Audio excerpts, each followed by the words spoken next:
అన్న దానికి అర్థం ఏమిటో తెలుసుకోవాల్సిన అవసరం ఉందన్న విషయాన్ని గుర్తు చేస్తా ఉన్నాం. महालक्ष्मी स्कीम 2500 रुपए हर महीने तेलंगाना की महिलाओं को.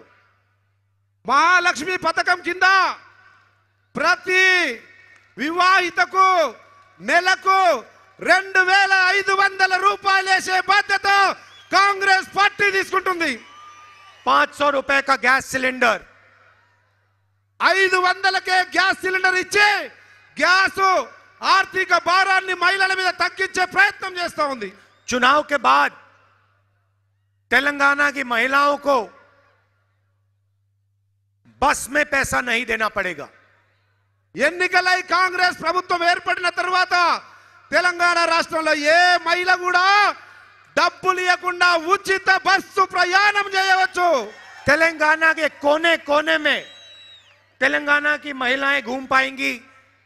1 रुपया बस टिकट के लिए नहीं देना पड़ेगा. ఒక్క రూపాయి కూడా ఇవ్వకుండా నా తెలంగాణ తల్లులు నా తెలంగాణ సోదరి మనులు స్వేచ్ఛగా బస్సులో ఎక్కడన్నా విహరించగలిగే అవకాశాన్ని ఇస్తుంది కాంగ్రెస్ పార్టీ. क्यों? क्योंकि महिलाएं इस प्रदेश की रीढ़ की हड्डी हैं. ఈ మహిళలే ఈ రాష్ట్ర భవిత, ఈ రాష్ట్రానికి వెన్నెముకగా మహిళలు ఉన్నారు. अगला बड़ा कदम రైతు భరోసా. రైతు భరోసా అనేటువంటి మాత్రమైనటువంటి కార్యక్రమంతో కాంగ్రెస్ పార్టీ ముందుకు వస్తా ఉంది. 15,000 रुपए प्रति एकड़ किसानों को और 12,000 रुपए एग्रीकल्चर लेबर को. రైతులను కడుపులో పెట్టుకొని కాపాడే రైతు పక్షపాత పార్టీగా రైతు భరోసా పేరు మీద 7,500 15,000 రూపాయలు ప్రతి రైతుకు ప్రతి ఎకరాకు ప్రతి ఏడాదికి ఇవ్వడమే కాకుండా కౌలు రైతులకు కూడా 12,000 రూపాయలు ఇచ్చి ఆదుకుంటుంది కాంగ్రెస్ ప్రభుత్వం. इंद्रम्मा इंड्लू 5 लाख रुपए घर के कंस्ट्रक्शन के लिए उन लोगों के लिए जिनके पास घर नहीं.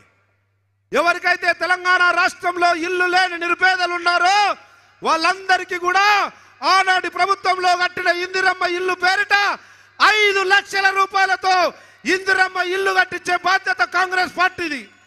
गृह ज्योति स्कीम 2000 यूनिट बिजली के मुफ्त में हर महीने.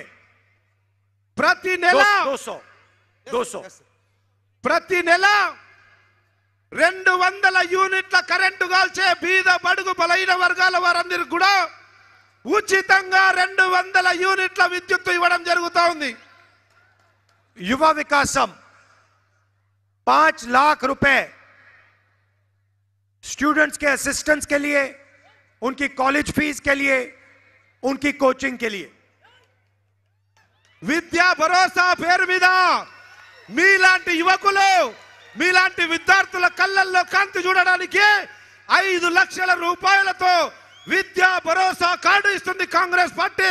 దాంతో ఫీజు కట్టుకోవచ్చు, మీకు కావాల్సినటువంటి అన్ని అవసరాలు తీసుకొని తల్లిదండ్రులకు భారం కాకుండా విద్యార్థులు తమ విద్యను కొనసాగించవచ్చు. और चेउता 4,000 रुपए महीने के पेंशन के लिए. ఏదైతే వృద్ధులు వికలాంగులు వితంతులకు 2,000 పెన్షన్ ఈ రోజు వస్తా ఉందో కాంగ్రెస్ పార్టీ చారిత్రాత్మక నిర్ణయం తీసుకొని 4,000 రూపాయలు చేయుత కింద పెన్షన్ ఇవ్వబోతా ఉంది. और राजीव आरोग्यश्री 10 लाख रुपए हेल्थ इंश्योरेंस में. 10 లక్షల రూపాయల రాజీవ్ ఆరోగ్యశ్రీ పేరిట ప్రతి బీదవాడు ఉచితంగా ఆరోగ్యాన్ని కాపాడుకోవడానికి ముందుకు రావచ్చు. ఆ అవకాశం కాంగ్రెస్ పార్టీ ఇస్తుంది. भाइयों और बहनों, सबसे जरूरी बात, यहां पे लड़ाई बीआरएस और कांग्रेस के बीच में है.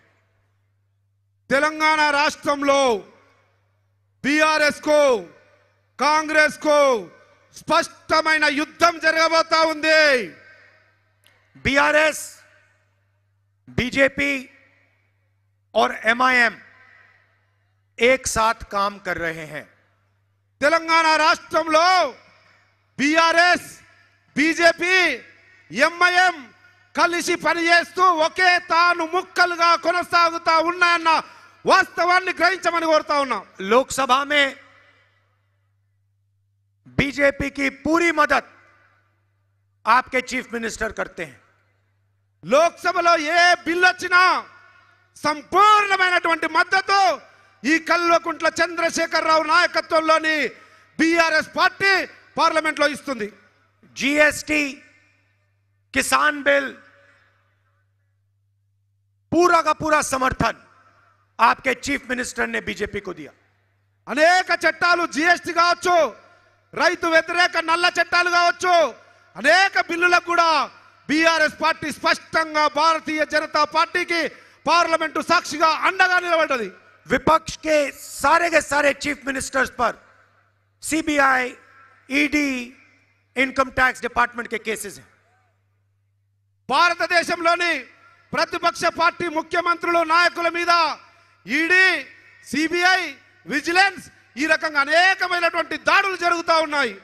मगर आपके चीफ मिनिस्टर पर ना कोई सीबीआई का केस, ना ईडी का केस, ना विजिलेंस, ना इनकम टैक्स. అదే తెలంగాణ గౌరవ ముఖ్యమంత్రి మీద మాత్రం ఏ ఈడీ ఉండదు, ఏ విజిలెన్స్ ఉండదు, ఏ సిబిఐ ఉండదు, ఏ ఎంక్వైరీ ఉండదు అన్న వాస్తవాన్ని గ్రహించమని కోరుతా ఉన్నాం. ये मिलके काम करते हैं और इनका लक्ष्य है कि कांग्रेस पार्टी तेलंगाना में चुनाव ना जीते.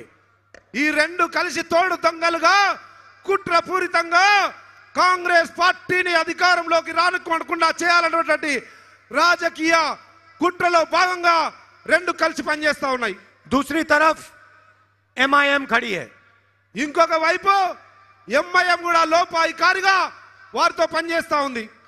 जहां भी ये बीजेपी की मदद कर सकते हैं एकदम जाके मदद करते हैं.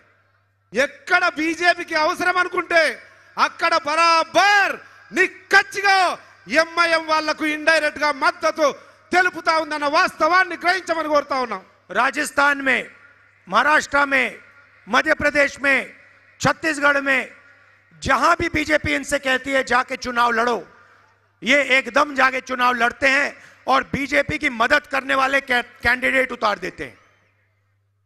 అది మహారాష్ట్ర కావచ్చు, రాజస్థాన్ కావచ్చు, ఛత్తీస్గఢ్ కావచ్చు, మధ్యప్రదేశ్ కావచ్చు, ఏ రాష్ట్రంలో ఎన్నికలు జరిగినా భారతీయ జనతా పార్టీకి లాభం చేకూర్చే విధంగా ఎంఐఎం పార్టీ అభ్యర్థులను పెట్టి ప్రతిపక్షాలను ఓడగొట్టి భారతీయ జనతా పార్టీ విజయానికి ఇండైరెక్ట్ గా సపోర్ట్ చేస్తా ఉందని వాస్తవాన్ని గ్రహించమని కోరుతా तो ఉన్నాం. ये सबसे जरूरी बात है कि अगर आपने एमआईएम को, बीजेपी को वोट दिया तो आपका वोट जाया होगा. ఎంఐఎంకు ఇచ్చినా బీజేపీకి ఇచ్చినా ఏమాత్రం తేడా లేదు. ఆ రెండింటికి ఇవ్వడం వల్ల మన ఓటుకున్నటువంటి విలువ వృధా అవుతుంది అన్న వాస్తవాన్ని గ్రహించమని కోరుతా ఉన్నాం. और आपके वोट से बीआरएस को मदद होगा अगर आपने बीजेपी या एमआईएम को दिया. మనము బీజేపీకి, మీరు బీజేపీకి లేదంటే ఎంఐఎం కేస్తే అది ఇండైరెక్ట్ గా బీజేపీ ఎంఐఎంది ఇండైరెక్ట్ గా బీఆర్ఎస్ పార్టీకే లాభం చేకూరుతుందన్న వాస్తవాన్ని గ్రహించమని కోరుతా ఉన్నాం. बीआरएस से हम यहां लड़ रहे हैं, बीजेपी से हम बाकी देश में लड़ रहे हैं. ఇక్కడ బీఆర్ఎస్ తోటి కొట్లాడుతా ఉన్నాం, యుద్ధం చేస్తా ఉన్నాం, రాజకీయ యుద్ధం. అదే మిగతా రాష్ట్రాల్లో భారతీయ జనతా పార్టీతో కొట్లాడుతా ఉన్నాం. और पहले हम बीजेपी को यहां हराएंगे और फिर जाके दिल्ली में 2024 में वहां पे बीजेपी को हराएंगे, सरकार से निकालेंगे. ఇక్కడ బీఆర్ఎస్ ను పడగొట్టడమే కాకుండా బీజేపీని కూడా రానియం. అదే విధంగా కేంద్రంలో ఢిల్లీలో కూడా 2024లో బీజేపీని ఎట్టి పరిస్థితుల్లో రాకుండా ఆపగలిగే ప్రజా సామర్థ్యం కాంగ్రెస్ పార్టీకి ఉంది. तेलंगाना की जनता ने मन बना लिया है. తెలంగాణ రాష్ట్ర ప్రజలు మనసులో, మైండ్లో ఒక స్పష్టమైనటువంటి నిర్ణయం తీసుకొని ఉన్నారు. पैसा चीफ मिनिस्टर के साथ, सरकार चीफ मिनिस्टर के साथ, मीडिया चीफ मिनिस्टर के साथ, सच्चाई तेलंगाना के जनता के साथ, कांग्रेस पार्टी के साथ. ఈరోజు తెలంగాణ రాష్ట్రంలో డబ్బులు కానీ, మీడియా కానీ, అధికారం కానీ ఇంకా ఏ హంగులైనా కానీ బీఆర్ఎస్ పార్టీకి ముఖ్యమంత్రికి ఉన్నాయి. కానీ తెలంగాణలో కాంగ్రెస్ పార్టీకి ఉన్నది ప్రజాబలం, నిజాయితీ, నిబద్ధత అన్న వాస్తవాన్ని గ్రహించమని కోరుతా ఉన్నా. हमारे यहाँ कार्यकर्ता आए हैं, मैं आपको कहना चाहता हूं, आप बब्बर शेर हो, आपको किसी से नहीं डरना. मैं जानता हूं इन लोगों ने आपको तंग किया, मारा, दबाया, मगर अब आपका समय आने वाला है. మిమ్మల్ని అధికార పార్టీ వాళ్ళు భయపెట్టడానికి ప్రయత్నం చేస్తారు, అనగదొక్కడానికి ప్రయత్నం చేస్తారు, కుట్ర చేస్తారు. కానీ నాకు తెలుసు మీరు గబ్బర్ సింగ్లో ఎవరికి భయపడేవారు కాదు. కాంగ్రెస్ బిడ్డలు మీరు, మీకు కూడా సమయం రాబోతా ఉంది. ఏమాత్రం వేచి చూడకండి, అతి త్వరలో మీ సమయం కూడా రాబోతా ఉంది. और कांग्रेस पार्टी का कार्यकर्ता और तेलंगाना की जनता मिलकर एक साथ प्रजाला सरकार बनाने जा रही है. కాంగ్రెస్ కార్యకర్తలు, నాయకులు, తెలంగాణ యావత్ సమాజం కలిసి మలిసి రాబోయే రోజుల్లో ప్రజల తెలంగాణ నిర్మాణానికై సంఘటితంగా పనిచేయవలసినటువంటి అవసరం ఉంది. आखिरी बात मैं आपसे कहना चाहता हूं, आज इंदिरा गांधी जी का शहीद दिवस है.